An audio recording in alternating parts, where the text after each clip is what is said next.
Hello, good morning, जोहार, मैं संजय और आप देख रहे हैं न्यूज झारखंड। चलिए जानते हैं झारखंड की आज की 25 मुख्य बड़ी खबरों को। अब 5 साल से अधिक समय तक शहरी क्षेत्रों में पदस्थापित नहीं रह पाएंगे गवर्नमेंट टीचर। जाने क्या है नए नियम। सरकारी स्कूल का कोई भी शिक्षक शहरी क्षेत्र में 5 साल से अधिक समय तक पदस्थापित नहीं रह सकता है।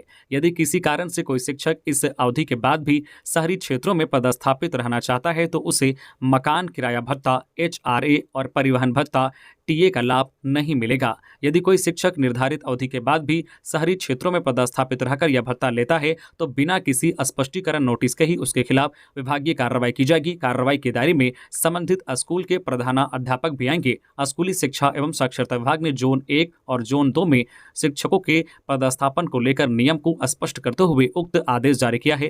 विभाग ने सभी स्कूलों के प्रधानाध्यापकों और प्रभारी प्रधानाध्यापकों को इसकी जानकारी शिक्षकों को देने को कहा है।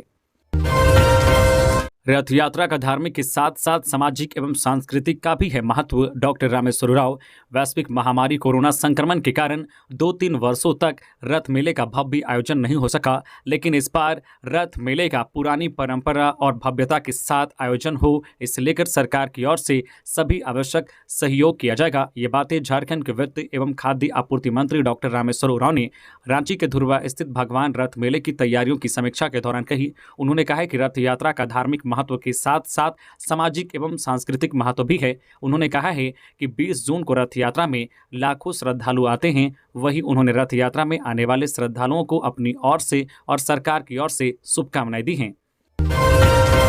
पीएम मोदी ने नए संसद भवन के उद्घाटन पर जारी किया 75 रुपए का सिक्का। प्रधानमंत्री नरेंद्र मोदी ने नए संसद भवन के उद्घाटन के अवसर पर रविवार को 75 रुपए का सिक्का जारी किया। इस दौरान उन्होंने विशेष स्मारक डाक टिकट भी जारी किया। बता दें कि देश अपनी आज़ादी की 75वीं वर्षगांठ मना रहा है। दरअसल 75 रुपए के इस नए सिक्के का आकार 44 मिलीमीटर वृत्ताकार है। इसका मानक वजन 35 ग्राम है। सिक्के के अग्रभाग पर मध्य में अशोक स्तंभ का सिंह से है और इसके नीचे सत्यमेव जयते लिखा हुआ है। उसके बाईं और देवनागरी लिपि में भारत शब्द और दाईं और अंग्रेजी में इंडिया शब्द लिखा हुआ है। सिंह स्तंभ शीर्ष के नीचे रुपए का प्रतीक चिन्ह और अंतर्राष्ट्रीय अंकों में अंकित मूल्य 75 भी लिखा हुआ है। चांदी तांबा से मिलकर बना है 75 रुपए का सिक्का। बता दें कि 200 शेर रेशम वाला सिक्का 50% चांदी, 40% तांबा, 5% निकेल और 5% जिंक से बना है। इससे पहले प्रधानमंत्री नरेंद्र मोदी ने नए संसद भवन को राष्ट्र को समर्पित किया। इस मौके पर उन्होंने नए संसद भवन के लोकसभा कक्ष में ऐतिहासिक सेंगोल को स्थापित किया था। इसके अलावा पीएम ने नए संसद भवन के निर्माण और विकास में शामिल वर्करों को शॉल और स्मृति चिन्ह देकर उन्हें सम्मानित किया। गंगा स्नान करने गए 3 दोस्तों में एक साथी लापता, बच्चे की खोजबीन जारी। लातेहार जिला में गंगा नदी में नहाने के दौरान एक बच्चा लापता हो गया। बच्चे की तलाश की जा रही है लेकिन अभी तक कोई सफलता नहीं मिली है। घटना शहर की ओझाटोली गंगा घाट पर रविवार दोपहर की है। बताया जा रहा है कि जिरवाबाड़ी के रहने वाले 3 दोस्त राजन कुमार, दिव्यांश कुमार और विवेक कुमार गंगा स्नान करने ओझाटोली घाट गए थे। स्नान करने के दौरान विवेक कुमार गहरे पानी में चला गया और देखते ही देखते पानी में डूब गया। इससे उसके दोनों दोस्त डर गए और सहमे हुए घर भागे और विवेक के माता पिता को इसकी जानकारी दी। गंगा में लापता बच्चे के माता पिता और परिजन गंगा घाट पहुंचकर विलाप कर रहे हैं। वहीं पास के मछुआरों के नाव की मदद से जाल से बच्चे को खोजा जा रहा है। अभी तक सफलता नहीं मिल सकी है। मुफस्सिल थाना की पुलिस गंगा घाट पहुंचकर छानबीन में जुट गई है। झारखंड में बदलते मौसम ने कराया गर्मी का एहसास। 2 दिन होगी बारिश, फिर भी बढ़ेगा तापमान। राज्य के अधिकांश हिस्सों में एक बार फिर गर्मी ने अपना रंग दिखाना शुरू कर दिया है। रविवार सुबह से ही धूप छांव के बीच तीखी धूप से गर्मी का एहसास लोगों को होने लगा।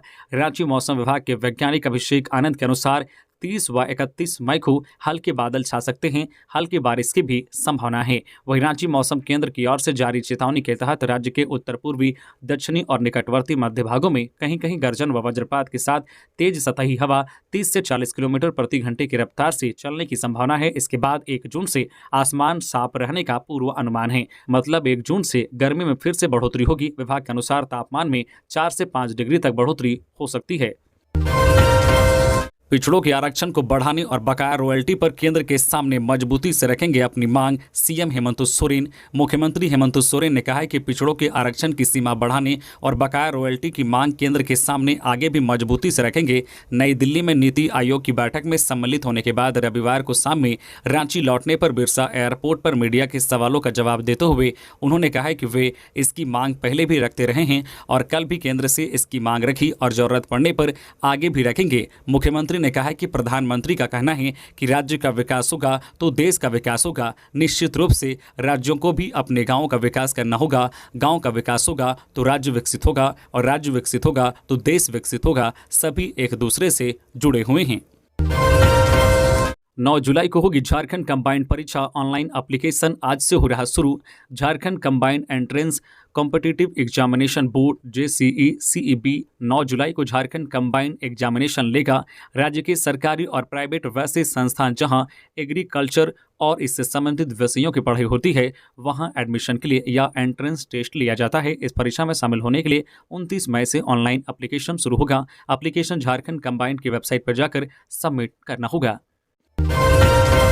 समान काम का समान वेतन दिए जाने की मांग को लेकर कंप्यूटर ऑपरेटरों ने सीएम से लगाई गुहार। झारखंड के सरकारी कार्यालयों में बाह्य स्रोत एजेंसी के माध्यम से बहाल कंप्यूटर ऑपरेटर्स व डाटा एंट्री ऑपरेटरों ने समान काम का समान वेतन दिए जाने की मांग सीएम हेमंत सोरेन से की है। इसको लेकर रविवार को मोरहाबादी मैदान में विभिन्न विभागों में कार्यरत कर्मियों ने बैठक की। कर्मियों ने राज्य को इस संबंध में आवेदन पत्र लिखा है जिसमें कहा गया है कि झारखंड के सरकारी कार्यालयों विभागों में बाह्य स्रोत के माध्यम से कार्यरत कंप्यूटर ऑपरेटरों व संविदा मुफ्त राशि के आधार पर कार्यरत कंप्यूटर ऑपरेटर के मानदेय में भारी अंतर है। बाह्य स्रोत के माध्यम से कार्यरत कंप्यूटर ऑपरेटर इस भेदभाव को खत्म करने एवं समान कार्य के लिए समान वेतन की मांग वर्षों से करते आ रहे हैं, लेकिन आज तक हमें साथ नहीं मिला। कर्मियों का कहना है कि राज्य सरकार के विभिन्न कार्यालयों विभागों में हम सब लगभग 10 वर्षों से निरंतर अपनी सेवा दे रहे हैं। हम में से बहुत सारे कर्मियों ने अपनी आधी से ज़्यादा जिंदगी इसी सेवा में गुजार दी है। उचित न्याय की प्रत्याशा में जीवन के अंतिम पड़ाव तक पहुंच गए हैं। ऐसे में मुख्यमंत्री से आग्रह है कि वे हमारी उचित मांगों पर ध्यान देकर हमारी समस्या को दूर करें और समान काम का समान वेतन मिले। डायन बिसाही में देवर ने भाभी को कुल्हाड़ी से काट डाला, आरोपी गिरफ्तार। साहिबगंज के मिर्जा चौकी थाना क्षेत्र की सिमड़ा पंचायत अंतर्गत डुमरी टोला गांव में शनिवार की शाम 6 बजे मरांग कुड्डी टुड्डू 38 वर्षीय की कुल्हाड़ी से मारकर उसके देवर ने हत्या कर दी। पुलिस ने आरोपी देवर को गिरफ्तार कर लिया है। मृतक के पति लखन हांसदा ने बताया है कि मारांग कुड़ी टुड्डू अपने घर में रोजाना के कार्यों में व्यस्त थी। उसके पिता मारांग हांसदा की मृत्यु किसी बीमारी के कारण हो गई थी। इसे लेकर अंधविश्वास में उसके छोटे भाई बाबू हांसदा ने अपने भाभी को कुल्हाड़ी से वार करते हुए यह कहकर मार डाला कि वह डायन बिसाही जानती है। उसने दौड़ा दौड़ा कर कुल्हाड़ी से वार कर भाभी की हत्या कर दी। मृतका के पति ने बताया है कि लीवर की बीमारी के कारण उसके पिता मारांग हांसदा की मौत हो गई थी, लेकिन उसके छोटे भाई ने उसकी पत्नी को डायन बता दिया और झगड़ा करने लगा। कहा कि तुम ही डायन हो। इतना कहते ही उसने अपनी भाभी को कुल्हाड़ी से वार कर मार डाला। घटना की सूचना पाकर मिर्जा चौकी थाना प्रभारी प्रकाश रंजन घटनास्थल पर पहुंचे और रात्रि में बाबू हांसदा को डुमरी गांव से गिरफ्तार कर लिया। थाना प्रभारी के द्वारा रविवार की सुबह घटना से संबंधित जानकारी ली गई और जिस कुल्हाड़ी से महिला की हत्या की गई थी उस कुल्हाड़ी को भी पुलिस ने जब्त कर लिया। गुमला में कोयल नदी में डूबे 2 बच्चे, एक की मौत। गुमला जिले के घाघरा थाना क्षेत्र के चेगरी के समीप कोयल नदी में रविवार की दोपहर 8 वर्षीय बालक की डूबकर मौत हो गई, जबकि दूसरे बच्चे को किसी तरह बचा लिया गया। उसका इलाज अस्पताल में चल रहा है। चिकित्सकों के अनुसार उसकी हालत भी गंभीर बनी हुई है। परिजनों के अनुसार वो दोनों बच्चे अपनी बुआ और मां के साथ बैल चराने के लिए घर से कोयल नदी की ओर गए थे। इसी बीच दोनों बच्चे नदी के समीप पहुंचकर खेलने लगे। इसी दौरान पैर फिसलने से दोनों बच्चे नदी में जा गिरे, जिससे दोनों बच्चे पानी में डूबने लगे। आनन फानन में अगल बगल के लोगों ने अनीस नामक बालक को किसी तरह नदी से निकाल लिया, जबकि अमृत उरांव नामक के बालक को काफी देर बाद नदी से निकाला जा सका। दोनों बच्चों की स्थिति को देखते हुए परिजन अपने निजी वाहन से दोनों बच्चों को सामुदायिक स्वास्थ्य केंद्र घाघरा लेकर पहुंचे, जहां चिकित्सकों ने चेगरी ग्राम निवासी जितिया उरांव के 8 वर्षीय पुत्र अमृत उरांव को मृत्यु घोषित कर दिया, जबकि सुनील उरांव के नाबालिग 7 वर्षीय पुत्र अनीश उरांव का अस्पताल में इलाज चल रहा है। इसके बाद परिजनों ने मामले की जानकारी पुलिस को दी। ट्रेन से कटकर युवक की मौत, परिचालन बाधित होने पर यात्रियों ने गिरिडीह स्टेशन पर की तोड़फोड़, 1 कर्मी घायल। मधुपुर से गिरिडीह आने वाली ट्रेन की चपेट में आने से एक युवक की मौत हो गई। हादसे के बाद ट्रेन रद्द होने से नाराज यात्रियों ने जमकर हंगामा किया। यह हादसा फुलजोरी के पास रेलवे लाइन पर हुआ है। मृतक की पहचान इसी थाना क्षेत्र के माधवाडी गांव निवासी रामदेव ठाकुर के रूप में हुई है। वहीं ट्रेन रद्द होने पर आक्रोशित यात्रियों ने गिरिडीह रेलवे स्टेशन पर जमकर हंगामा किया। तोड़फोड़ की सूचना पर पुलिस पहुंची, तब तक सभी निकल चुके थे। बता दें कि रविवार सुबह फुलजोरी रेलवे लाइन पर शव के पड़े रहने से गिरिडीह से मधुपुर जाने वाली ट्रेन को रद्द कर दिया गया। यात्रियों ने टिकट की पूरी राशि वापस करने की मांग को लेकर गिरिडीह स्टेशन पर जमकर हंगामा किया। यात्रियों ने तोड़फोड़ भी की। इस तोड़फोड़ में टिकट काउंटर का शीशा टूट गया, जिससे वहां कार्यरत रेलकर्मी सुभाष कुमार जख्मी हो गए। रेल पुलिस ने इन्हें शांत कराने की कोशिश की। यात्रियों के हंगामे की सूचना नगर थाने की पुलिस को दी गई, जिसके बाद पुलिस भी मौके पर पहुंची। इससे पहले ही हंगामा करने वाले वहां से निकल गए। पलामू में हिरन को शिकारियों ने मारी गोली, मौत। भीषण गर्मी और जल संकट वन्य जीवों के लिए भी मौत का कारण बन रहा है। इंसानी बस्ती के अगल बगल लगातार वन्य जीवों का शिकार हो रहा है। इसी कड़ी में ग्रामीण इलाके में घुसे एक हिरन को गोली मार दी गई है। गोली लगने से हिरन की मौत हो गई है। घटना पलामू की तरहसी थाना क्षेत्र के सराईडीह गाँव की है। घटना के बाद वन विभाग ने अज्ञात ग्रामीणों के खिलाफ प्राथमिकी दर्ज कराकर आगे की कार्रवाई कर रही है। दरअसल पानी की तलाश में हिरन सराईडीह के इलाके में आया था। ग्रामीणों ने हिरन को देखकर उसे गोली मार दी। गोली लगने के बावजूद हिरन कुछ दूर तक भागता रहा, फिर गिर गया। स्थानीय ग्रामीणों ने हिरन को देखने के बाद वन विभाग के अधिकारियों को मामले की सूचना दी। जानकारी मिलते ही वन विभाग के पदाधिकारी तुरंत मौके पर पहुंचे और हिरन का रेस्क्यू कर इलाज के लिए ले गए, जहां इलाज के क्रम में हिरन की मौत हो गई। वन विभाग के अधिकारियों के अनुसार हिरन को 2 गोली मारी गई थी। ओबीसी आरक्षण की मांग, भाजपा राष्ट्रीय ओबीसी मोर्चा ने किया विधायक आवास का घेराव, निकाला आक्रोश मार्च। लातेहार जिला में ओबीसी आरक्षण की मांग को लेकर भाजपा राष्ट्रीय ओबीसी मोर्चा के तत्वाधान में विधायक बैजनाथ राम का आवास घेराव किया गया। इससे पूर्व ओबीसी मोर्चा द्वारा शहर में आक्रोश मार्च निकाला गया। आक्रोश मार्च कारगिल पार्क से शुरू होकर विधायक आवास तक पहुंची। प्रदर्शन के दौरान कार्यकर्ताओं ने हेमंत सरकार के विरुद्ध जमकर नारेबाजी की, साथ ही स्थानीय विधायक के विरुद्ध भी नारेबाजी करते हुए कहा कि ओबीसी को आरक्षण दो, नहीं तो लातेहार में राजनीति करना बंद करो। कार्यक्रम के आयोजन को लेकर लातेहार ओबीसी जिला अध्यक्ष शत्रुघ्न प्रसाद ने कहा है कि जिले में 27% आरक्षण को लेकर जिलेवासियों से हेमंत सरकार ने वादा की थी, किंतु समय बीतने के साथ जनता छला महसूस कर रही है। आवास में विधायक प्रतिनिधि शाह पुत्र प्रभात कुमार ने मांग पत्र प्राप्त किया और कार्यकर्ताओं को आश्वासन दिया। यूपीएससी पीटी परीक्षा संपन्न। रांची के 56 केंद्रों में हुई परीक्षा। पहले में 14,409 और दूसरे शिफ्ट में 14,304 परीक्षार्थी हुए शामिल। यूपीएससी की ओर से सिविल सेवा की प्रारंभिक परीक्षा ली गई। झारखंड में इसके लिए एकमात्र रांची में सेंटर बनाए गए थे। रांची सेंटर के 56 सब सेंटर्स में यह परीक्षा ली गई। परीक्षा 2 शिफ्ट में ली गई। पहली शिफ्ट सुबह 9:30 से 11:30 बजे तक तथा दूसरी शिफ्ट 2:30 से शाम 4:30 बजे तक ली गई। रांची सेंटर पर परीक्षा के लिए कुल 26,054 परीक्षार्थियों के एडमिट कार्ड जारी किए गए थे, जिसमें से कुल 14,409 परीक्षार्थी पहली शिफ्ट में एवं कुल 14,304 परीक्षार्थी दूसरे शिफ्ट में उपस्थित हुए। परीक्षा कदाचार एवं शांतिपूर्वक ली गई। आयोग द्वारा दिए गए निर्देशों का पालन सुनिश्चित करने के लिए कठोर कदम उठाए गए थे।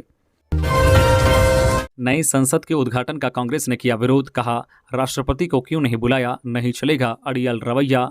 एक तरफ देश के नए संसद भवन का उद्घाटन किया गया तो वहीं दूसरी तरफ विपक्षी दलों ने कार्यक्रम का बहिष्कार किया। झारखंड प्रदेश कांग्रेस कमेटी ने बिरसा चौक में 1 दिवसीय सांकेतिक धरना प्रदर्शन कर अपना विरोध दर्ज करवाया। धरना प्रदर्शन की अगुवाई प्रदेश अध्यक्ष राजेश ठाकुर ने की। इस दौरान मीडिया से बातचीत करते हुए राजेश ठाकुर कहते हैं कि आज पूरे देश के लिए बहुत ही गर्व की बात है, लेकिन आज हम भगवान बिरसा मुंडा की प्रतिमा के नीचे सांकेतिक रूप से प्रदर्शन कर रहे हैं, लेकिन उनके हाथों उद्घाटन करवाना तो दूर की बात है, कार्यक्रम में भी राष्ट्रपति को नहीं शामिल किया गया है। इसी बात का विरोध विपक्ष जता रही है। वह आगे कहते हैं कि राष्ट्रपति द्रौपदी मुर्मू झारखंड की राज्यपाल रह चुकी है, इससे हमारा लगाव उससे अधिक है। जब इस संसद भवन का शिलान्यास हुआ था तब रामनाथ कोविंद तत्कालीन राष्ट्रपति थे, उन्हें भी शिलान्यास में आमंत्रित नहीं किया गया था। दोनों को बतौर मुख्य अतिथि आमंत्रित किया जा सकता था। वो आगे कहते हैं कि एक और जहां विशेष विमान से अतिथियों को दिल्ली में बुलाया जा रहा है, तो दिल्ली में ही रहते हुए राष्ट्रपति को क्यों नहीं बुलाया गया। ऐसे में इस सांकेतिक धरना प्रदर्शन के माध्यम से हम बस केंद्र सरकार को चेतावनी दे रहे हैं कि यह अड़ियल रवैया हर बार नहीं चलने वाला है। जूनियर एशिया कप के लिए भारतीय महिला हॉकी टीम जापान रवाना। झारखंड की 3 खिलाड़ी थी शामिल। भारतीय महिला hockey team junior Asia cup 2023 के लिए रविवार सुबह केम्पेगौड़ा अंतर्राष्ट्रीय हवाई अड्डे से जापान रवाना हो गई। Junior Asia cup FIH junior विश्व कप के लिए क्वालिफाइंग इवेंट है जो जापान के काकामिगारा में 2 जून से शुरू होने वाला है। 18 सदस्य जूनियर भारतीय महिला हॉकी टीम में झारखंड के सिमडेगा जिला के 3 खिलाड़ी हैं। दीपिका सोरेंग, महिमा टेट्टे और रोपनी कुमारी शामिल हैं। दुमका में अनियंत्रित ट्रक पलटा, चालक की मौत। जिले के मुफस्सिल थाना क्षेत्र के दुमका रामपुर हाट मुख्य पथ पर काठी जोरिया गांव के समीप रविवार दोपहर एक ट्रक अनियंत्रित होकर पलट गया। घटना में ट्रक चालक गंभीर रूप से घायल हो गया। सूचना पर पहुंची पुलिस ने गंभीर अवस्था में चालक को फूलोझानो मेडिकल कॉलेज अस्पताल में भर्ती कराया, जहां इलाज के दौरान उसने दम तोड़ दिया। चालक की शिनाख्त बिहार के छपरा जिले के कोपा थाना क्षेत्र के चांदा टोला गाँव निवासी 25 वर्षीय धोरेलाल कुमार राय के रूप में हुई है। बीगा मिंज ने जदयू में की घर वापसी। प्रदेश अध्यक्ष खीरू महतो ने दिलाई सदस्यता। पूर्व कांग्रेसी और आदिवासी नेता बिग मिंज रविवार को जदयू में घर वापसी की। पार्टी के प्रदेश कार्यालय में रविवार को आयोजित मिलन समारोह में जदयू के प्रदेश अध्यक्ष सांसद खीरू महतो ने मिंज को दल की सदस्यता ग्रहण कराई। मौके पर उनके साथ उनके कई समर्थकों ने भी पार्टी की सदस्यता ली। वहीं मिंज के जदयू में शामिल होने पर जदयू नेता श्रवण कुमार, भगवान सिंह, सागर कुमार, उपेंद्र सिंह, आशा शर्मा, संजय सिंह, रामजी प्रसाद एवं अन्य ने उन्हें माला पहनाकर दल में उनका स्वागत किया। मुंबई पुलिस के शिकंजे में 2 साइबर अपराधी वाकोला सांता क्रूज ईस्ट के शख्स के खाते से उड़ाए थे 2 लाख। जामताड़ा जिला में साइबर अपराधियों के गढ़ नारायणपुर में मुंबई पुलिस की कार्रवाई हुई है। रविवार को साइबर अपराधियों की तलाश में मुंबई पुलिस जामताड़ा पहुंची, जहां से संयुक्त कार्रवाई में 2 साइबर अपराधियों को पकड़ा गया है। इन अपराधियों के पास से पुलिस ने 10 फर्जी सिम कार्ड, 4 मोबाइल और 5 सिम कार्ड समेत एक गाड़ी बरामद किया गया है। देश के कई राज्यों की पुलिस साइबर अपराधियों की तलाश में जामताड़ा आती रहती है। इसी कड़ी में रविवार को मुंबई पुलिस साइबर अपराधियों की खोजबीन करते हुए जामताड़ा पहुंची। जामताड़ा साइबर थाना की पुलिस के सहयोग से साइबर अपराधियों के गढ़ नारायणपुर थाना क्षेत्र के लोकनिया गांव में छापेमारी की गई। इस कार्रवाई में पुलिस ने 2 साइबर अपराधियों को पकड़ लिया। पकड़े गए अपराधियों के नाम अकबर अंसारी और गफ्फार मियां बताया जा रहा है। पुलिस ने इनके पास से 4 मोबाइल फोन, 10 फर्जी सिम कार्ड, ATM और एक गाड़ी बरामद किया गया है। चाकू मारकर बाइक और मोबाइल लूटने वाले 3 अपराधी गिरफ्तार।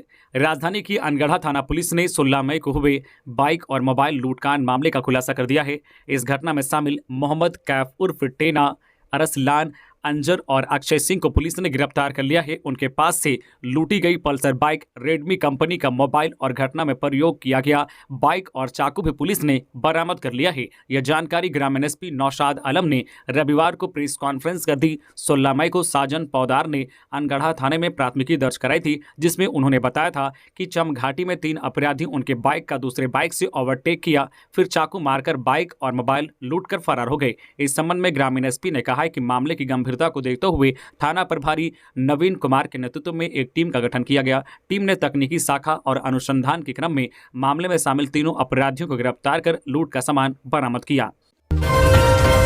1.5 करोड़ छात्रवृत्ति घोटाले मामले में क्लर्क प्रमोद कुमार गिरफ्तार। झारखंड में 1433 अल्पसंख्यक छात्रवृत्ति घोटाले मामले में क्लर्क प्रमोद कुमार को गिरफ्तार कर लिया गया है। दरअसल केंद्र सरकार की छात्रवृत्ति योजना, जिसमें अल्पसंख्यक छात्रों को मिलने वाली छात्रवृत्ति की एक बड़ी रकम में घोटाला किया गया था। बताते चले कि कोडरमा जिले में 1.25 करोड़ की राशि को विभागीय कर्मचारियों की मिलीभगत से घोटाले को अंजाम पहुंचाया गया था। मालूम हो कि छात्रवृत्ति घोटाले को लेकर कोडरमा की जिला कल्याण पदाधिकारी नीली सरोज कुजूर ने 10 विद्यालयों के प्राचार्य के साथ अपने कार्यालय से retired clerk Mohammad Mobin, clerk Pramod Kumar Munda और कंप्यूटर ऑपरेटर मोहम्मद हैदर पर नवंबर 2022 में FIR दर्ज कराई थी।